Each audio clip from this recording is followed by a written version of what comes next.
Section 18. All modes of mind are really only mind. Subhuti, what do you think? Does the Tathagata possess the human eye? Yes, world-honored one, he does. Well, do you think the Tathagata possesses the divine eye? Yes, world-honored one, he does. And do you think the Tathagata possesses the Gnostic eye? Yes, world-honored one, he does. And do you think the Tathagata possesses the eye of transcendent wisdom? Yes, world-honored one, he does. And do you think the Tathagata possesses the Buddha eye of omniscience? Yes, world-honored one, he does. Subhuti, what do you think? Concerning the sand grains of the Ganges, has the Buddha taught about them? Yes, world-honored one, the Tathagata has taught concerning these grains. Well, Subhuti, if there were as many Ganges rivers as the sand grains of the Ganges and there was a Buddha land for each sand grain in all those Ganges rivers, would those Buddha lands be many? Subhuti replied, many indeed, world-honored one. Then Buddha said, Subhuti, however many living beings there are in all those Buddha lands, though they have manifold modes of mind, the Tathagata understands them all. Wherefore? Because the Tathagata teaches that all these are not mind, they are merely called mind. Subhuti, it is impossible to retain past mind, impossible to hold on to present mind, and impossible to grasp future mind. Section 19.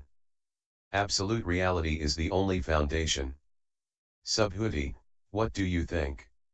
If anyone filled 3,000 galaxies of worlds with the 7 treasures and gave all away in gifts of alms, would he gain great merit? Yes, indeed, world-honored one, he would gain great merit. Subhuti, if such merit was real, the Tathagata would not have declared it to be great, but because it is without a foundation the Tathagata characterized it as great. Section 20. The unreality of phenomenal distinctions. Subhuti, what do you think? Can the Buddha be perceived by his perfectly formed body? No, world-honored one, the Tathagata cannot be perceived by his perfectly formed body, because the Tathagata teaches that a perfectly formed body is not really such, it is merely called a perfectly formed body. Subhuti, what do you think? Can the Tathagata be perceived by means of any phenomenal characteristic? No, world-honored one, the Tathagata may not be perceived by any phenomenal characteristic, because the Tathagata teaches that phenomenal characteristics are not really such, they are merely termed phenomenal characteristics. Section 21. Words cannot express truth. That which words express is not truth. Subhuti, do not say that the Tathagata conceives the idea, I must set forth a teaching. For if anyone says that the Tathagata sets forth a teaching, he really slanders Buddha and is unable to explain what I teach. As to any truth-declaring system, truth is undeclarable, so an enunciation of truth is just the name given to it. Thereupon, Subhuti spoke these words to Buddha, world-honored one, in the ages of the future will there be men coming to hear a declaration of this teaching who will be inspired with belief? And Buddha answered, Subhuti, those to whom you refer are neither living beings nor not living beings. Wherefore? Because living beings, Subhuti, these living beings are not really such, they are just called by that name. Section 22. It cannot be said that anything is attainable.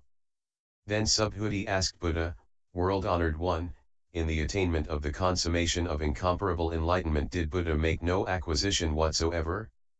Buddha replied, just so, Subhuti. Through the consummation of incomparable enlightenment I acquired not even the least thing, therefore it is called consummation of incomparable enlightenment. Section 23. The practice of good works purifies the mind. Furthermore, Subhuti, this is altogether everywhere, without differentiation or degree, therefore it is called consummation of incomparable enlightenment. It is straightly attained by freedom from separate personal selfhood and by cultivating all kinds of goodness. Subhuti, though we speak of goodness, the Tathagata declares that there is no goodness, Such is merely a name. Section 24. The incomparable merit of this teaching. Subhuti, if there be one who gives away in gifts of alms a mass of the 7 treasures equal in extent to as many mighty Mount Sumerus as there would be in 3,000 galaxies of worlds, and if there be another who selects even only 4 lines from this discourse upon the perfection of transcendental wisdom, receives and retains them, and clearly expounds them to others, the merit of the latter will be so far greater than that of the former that no conceivable comparison can be made between them. Section 25. The illusion of ego. Subhuti, what do you think? Let no one say the Tathagata cherishes the idea, I must liberate all living beings. Allow no such thought, Subhuti. Wherefore? Because in reality there are no living beings to be liberated by the Tathagata. If there were living beings for the Tathagata to liberate, he would partake in the idea of selfhood, personality, entity, and separate individuality. Subhuti, though the common people accept the ego as real, the Tathagata declares that ego is not different from non-ego. Subhuti, those whom the Tathagata referred to as common people are not really common people, such is merely a name. Section 26. The body of truth has no marks. Subhuti, what do you think? May the Tathagata be perceived by the 32 marks of a great man? Subhuti answered, no, the Tathagata may not be perceived thereby. Then Buddha said, Subhuti, if the Tathagata may be perceived by such marks, any great imperial ruler is the same as the Tathagata. Subhuti then said to Buddha, world-honored one, as I understand the meaning of Buddha's words, the Tathagata may not be perceived by the 32 marks. Whereupon the world-honored one uttered this verse. Who sees me by form? Who seeks me in sound? Perverted are his footsteps upon the way. For he cannot perceive the Tathagata. Section 27. It is erroneous to affirm that all things are ever extinguished. Subhuti, if you should conceive the idea that the Tathagata attained the consummation of incomparable enlightenment by reason of his perfect form, do not countenance such thoughts. The Tathagata's attainment was not by reason of his perfect form.